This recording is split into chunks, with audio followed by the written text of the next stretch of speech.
Registrar and CEO of the Caribbean Examinations Council, Dr. Didicus Jules. We're also going to be joined before the hour is over by Dr. Maya Trotz, Director of the Caribbean Science Foundation. And we also have from Sagicor, the Manager of Corporate Communications, Marlene Chin. Lady Jen, thank you for joining us here this morning. Thank you for having us. So Sagicor is teaming up with CXC to bring a focus to STEM, these particular subject areas. Correct. Why is Sagicor getting on board with this particular initiative? Sagicor has a history dating as far back as 1840. And to ensure our own sustainability, how else do we do that but to invest in the creators of our future? That is our youth. And we do have a history of investing in our youth.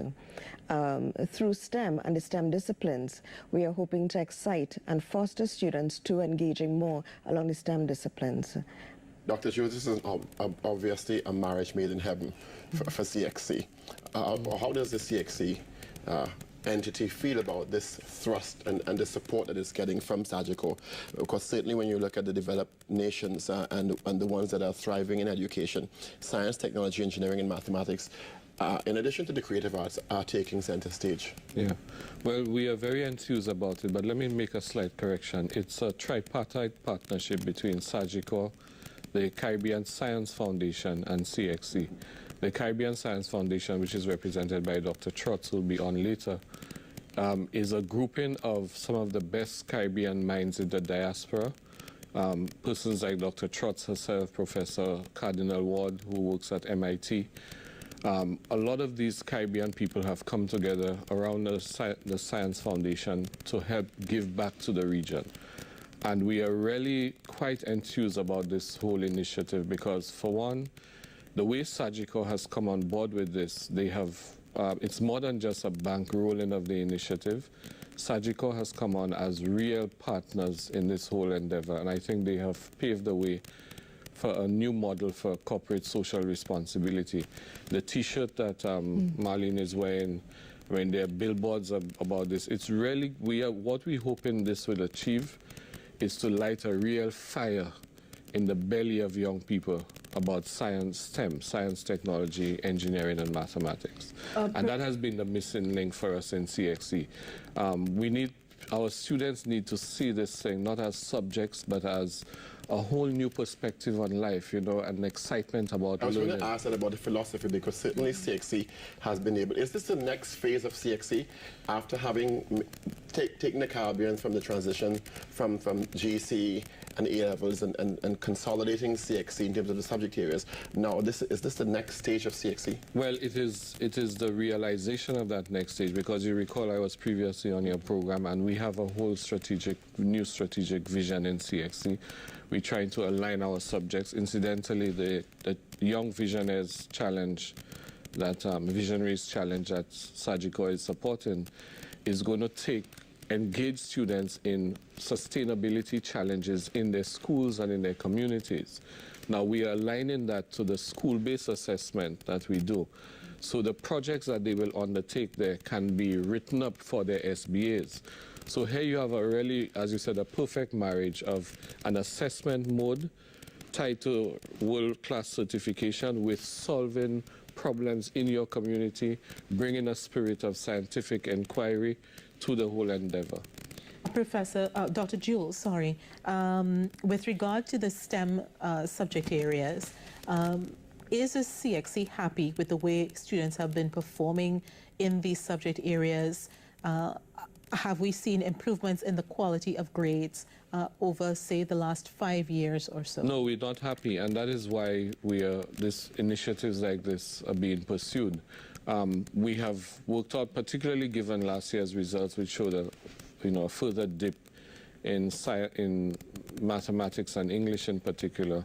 We have developed a whole strategy for addressing this problem, and we will be communicating that to ministers of education. We have been in touch with various ministries, like the Minister of Education here has supported this initiative.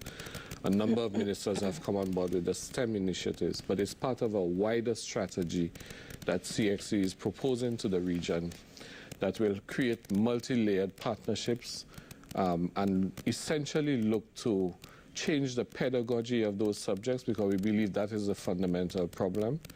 Change the pedagogy of the subjects, make them more exciting for students, involve ICT in the whole process so that our students are digital, kids are stuck in analog classrooms.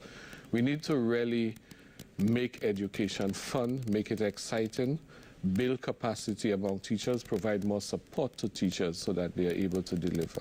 Marlene Chin, as a corporate communication for Sagicor, certainly a company like Sagicor with global reach could have chosen anyone from a plethora of causes to support.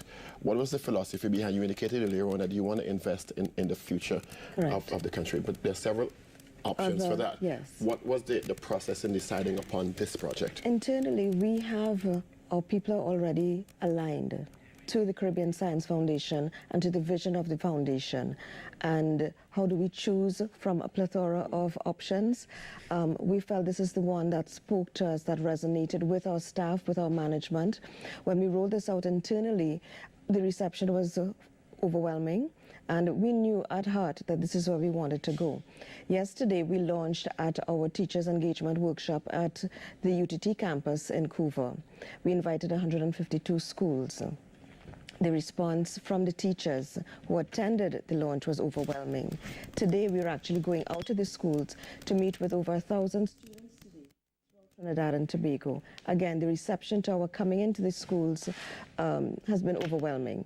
And it was with that response, we knew that this initiative that we're launching really is spot on. I love the T-shirt.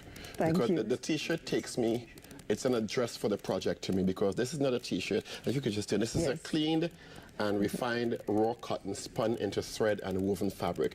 It actually takes it from theory to practice. And that is exactly what we're doing. We're demystifying STEM. The billboards read, it's magnified bricks, and it reads, this is not a brick, but sand, water, and clay, heated at 1,000 degrees Celsius. There's another ocean board that reads, it focuses on the ocean, and it says, this water is not blue, but the water and molecules and light passing through. And it really breaks it down to everyday things around us and getting us to think differently. And that's what we need to do, think differently. We've just been joined on set by Dr. Maya Trotz, Director of the Caribbean Science Foundation. Dr. Trotz, thank you for joining us this morning. And let's talk about the role of the Caribbean Science Foundation in this entire exercise. Sure, I think we've been really true partners on this process. And with the engineering and the science professors and professionals involved in the Caribbean Science Foundation, what we've done is help to craft a project that really makes STEM exciting, that really makes students, teachers, people like yourselves excited about getting involved with a project that not only enhances students' ability to do STEM, but also does something to make the community in their school more sustainable, more healthy, more clean, more performing better at math and different science subjects. So we're really trying to mobilize communities, countries, the region on this initiative. Very often when we think of ourselves as Caribbean peoples, and we think of science and inventions and all these things, we think of absorbing information from first world jurisdictions, rather than realizing that we have been creating for a while, but only pockets of us have been creating. How is this the Caribbean Science Foundation? What is the approach in working with CXC to make this, as Marlene said, accessible and demystify it for CXC students, for Caribbean students? It really is about looking at the CXC syllabus, the CSEC and the CAPE syllabus, going into the bookstore, sitting with the books that students are using, and figuring out where we who teach in the US and Canada, here at the University of the West Indies, at UTT, looking at how we can add a little bit of what we do today for research, the stuff that is current and relevant, and how do we bring that into the classroom? How do we bring the teachers into our labs so that they can experience a little bit of what it means to do research? Bring students through. You guys have science fairs, there's NEHRS, there's lots of activity here. In Trinidad and Tobago, you all have a lot of the industries, which many times when you read the CSEC syllabus or see the textbooks, they feature these things. And so how do we get that to a student in Grenada who would never see a desal plant. How do we get that to my students in Tampa who learn that the desal plant we have in Tampa is small compared to the one you have in Trinidad and Tobago? Just as a matter of interest, for some reason, we in the Caribbean think that the things that we do best are arts and culture related, but we never realize that there is a great deal of STEM going on, even with the arts and culture that we do. For example, someone who paints, they need to know chemistry to be able to mix, their media properly. Someone doing dance, it's physics. Someone making music, it's mathematics, and it's also engineering. There is a disconnect between what we do so naturally and the STEM subjects. How do we plan to bridge that gap? You just did it. That's exactly what we want to do. I tell people, there is a Three Canal, Machel Montano, Carlos Durante. There are all of these performers who come on stage and they're great. And you can get maybe one out of I don't know how many that would succeed in that profession. But if you look at the person who is making the speakers and the electrical engineer and the computer scientists who are doing that, if you look at the Bose speakers, Bose teaches at MIT along with Professor Cardinal Ward in the same department. Many Trinidadian students have actually TA'd, a teaching assistant, for Dr. Bose. How many of them have jobs as engineers that are not the big fancy, everyone sees you on TV and so on jobs, but they have steady jobs for the rest of their careers? And so how do you break that down and show students that, there's this career in science, technology, engineering, and math that is just as exciting? And you could be behind the scenes, but you are supporting this entire way in which we live. How do we really, as Marlene said, demystify everything? I'd like to link that to what Maya is saying. Yesterday at our launch, we brought in several internationally renowned scientists to feature at our launch. Camille Alain, Dr. April Batiste, our own Camille Malileo, Dr. Kiran Totamaraj. We featured young David Chow, who recently developed software for Panorangers. And that's what the school outreach program is all about.